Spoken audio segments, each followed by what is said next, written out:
and then we get,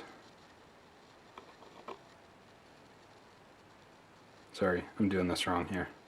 This would be an E, and an E, and this would be an E. Okay. And this would be an E. Now that looks a lot better. There are words that start with E's. There are words that start with E's, and there are words that ends with E's, and there are words that fit with E. So this one already looks a lot more promising than before. So what we want to do then is we want to look at the next letter. So basically E becomes H. So, oh, right, E is not used again. So A is now C. Okay, so let's see. A, oops, sorry, wrong one. A,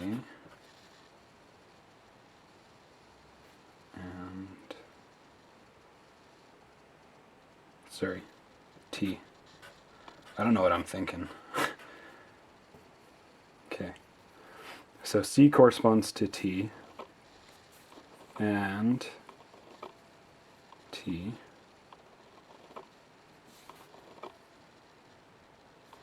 and T. Okay. And E is not used again, so this is what we've got here. We've got this, and this, and this, and this, and this, and this. So if we draw a line here so that I don't confuse myself again, this is for and this is for the. Okay. So now if we assume that our keyword is right, what we can do is we can look, and we know that this is a Caesar cipher.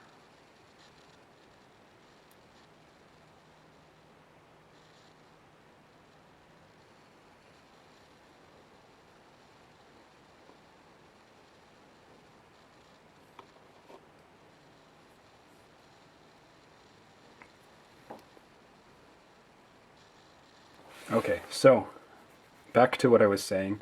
This one isn't a Caesar cipher, and we don't need to really know that it's a Caesar cipher. If it was a Caesar cipher, at this point, what we could do is we could just assume that this is correct, and then we could go and we could say, look, the letter C is X letters away from the letter T, and H is X letters away from the letter E, and E is X letters away from I. And then what we could do is we could just take that and shift the entire alphabet over one, and then we would be done, right? But this one is not a Caesar cipher. This one is what's called a substitution cipher. And the reason why we know that is because we have a letter that corresponds, so T to C is a different distance than H to E. So then we can assume that the cipher is just a simple substitution cipher. So next thing we can do is we can look, I've written it on the back here, this is the most common letters used in the English language. So if you were to do a frequency analysis of a majority of the English text, E is the most popular letter to use. It occurs so much more than any of the other letters in any piece of text that you analyze. It's just one of the fancy quirks of the English language. And next it's followed by T, A, O, I, and N. Right? Now, most of the time I've found when I'm doing this sort of thing that if you can solve for these, you can pretty much decode any of the text that you look at. For the most part, your brain's pretty good at filling in the gaps. So, now the next thing we can do here is we can make another guess, right? So now this word here, E blank blank T, looks a lot like a word that we could fill in. There's a few words that fit in, like east. So if we assume that this is E-A-S-T, then we know that A and S, so we guess that this is east. So now if we go back and we see from our earlier cipher here, I'm just going to fold this paper like this so that it doesn't look too confusing. So now if we go back and we look at our earlier cipher here, we can see that P now corresponds to A and R corresponds to S. Now that's good because if we were to look at the back of our sheet here, these are fairly common letters, A and S.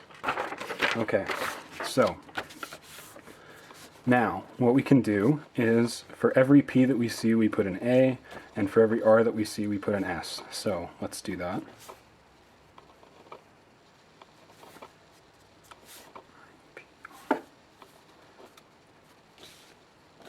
P, A.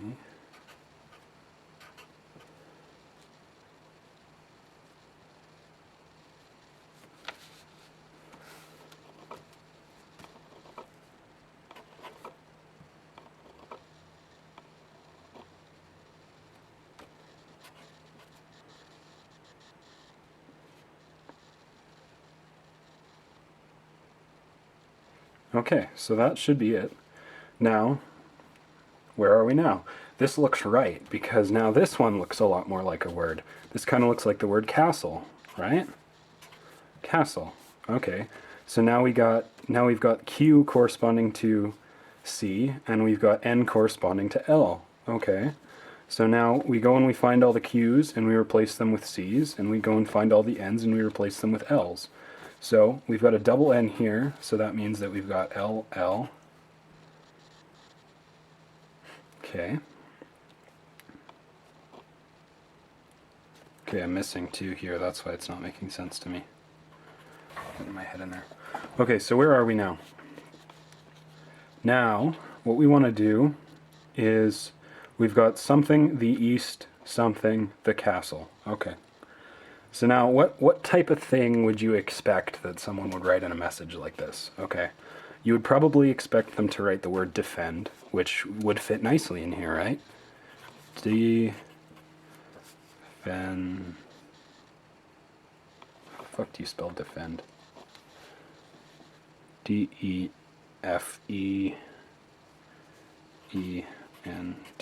Okay. So now that works because D and D are the same, and we've got F assigned to N. Okay. Now, let's go back here. Now U we've got assigned to F, which we can fit in here. And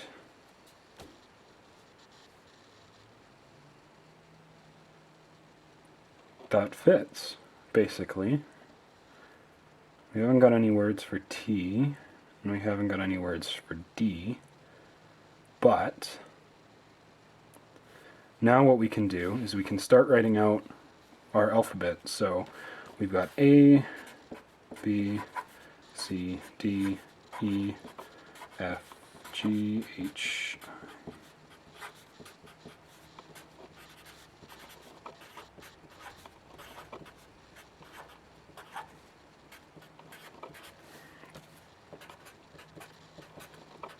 Okay. So now we can start writing out a cipher alphabet that we know. Okay. So let's go through. Let's go. We know that A corresponds to P. We don't know B. We know that C corresponds to T. We know that we know that C corresponds to T. We know that D corresponds to G. We know that E corresponds to H.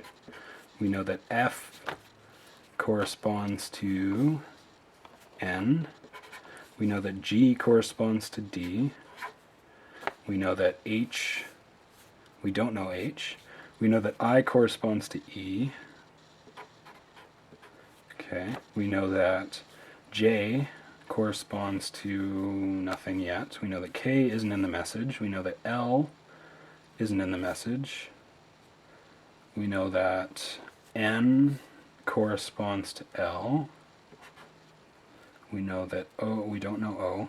We know that P corresponds to A. We know that Q corresponds to C. We know that R corresponds to S. We know that S isn't in the message. We know that T corresponds to something, so that's a blank. We know that U corresponds to F. We know that V isn't in the message. We know that W isn't in the message. X isn't in the message. Y and Z aren't in the message. Okay, so now what we can do is we can go through and we can say, okay, So the letter A is accounted for, we can scratch that off. The letter C is accounted for, we can scratch that off. The letter S is accounted for, we can scratch that off. The letter F is accounted for, we can scratch that off. Where am I? A, C, S, F. L is accounted for, we can scratch that off. E is accounted for, we can scratch that off. D is accounted for. N is accounted for. H is accounted for. G is accounted for. T is accounted for. And P is accounted for. Okay, so now our remaining letters that we've got to be able to fill in is B, I, J, K, M, O, Q, R, V, U, V, W, X, Y, and Z. So now if we go through, we've got two spots that we need to fill in. And what we can do is we can try out any of these two letters to see if they make sense. So if we assign T to be B, then defend the east ball of something, which wouldn't make sense, because if we go back and we look at our letter distribution, B isn't in here, so it's not very likely that he uses B. But I mean, we could still say east ball of the castle, but that doesn't really make sense. Is there an east ball in the castle? Maybe, but that doesn't make sense. Defend the east tall, no. Defend the east jawl, no. Call, no. Mall, east mall, that doesn't exist because we're back in the old ages when this is still a secure cipher. The east oal, the east qual, the east rawl, the east yawl, the east vol, the east wall. Oh, there we go. Wall. Okay, east wall. Oh, the east wall of the castle. There we go. Now we've cracked this one. And that makes sense. So, that's one way to do it. That's fairly easy. That way you just go through and you keep trying things out. Now this part here, when I wrote it out, I didn't realize that I had actually made this particular thing one word, but this is actually something that was really commonly used because it kind of threw you off. You expected this to be one larger word, but in reality it was two words. So that is one trick that people used that did make decryption a little bit harder, but overall, not very much. Now there is another way that you can do this, and this way was the popular way. This way is almost always guaranteed to work properly. And it again uses the letter distribution, and what you do is you look at the letter distribution over your message. This typically works better on larger pieces of text. On smaller pieces of text, this other method is the best way to do it, but for larger pieces of text, like large documents, what you can do is you can do this. So we go through, and basically what we do is we look at all the G's. Okay, so we've got a G, okay, so we can cross that out, G, G. Okay, so we know that G is used twice. G is used twice. I, 1, 2, 3, 4, 5, 6. I is used 6 times. U is used once, twice. No, sorry. This is a V, not a U. Alright. Yeah. So, this is used, V is used once. Here, we got 1. F is used once. And that's it. It's used once. C, 1, 2, 3, 4. C is used 4 times. And E, 1, 2.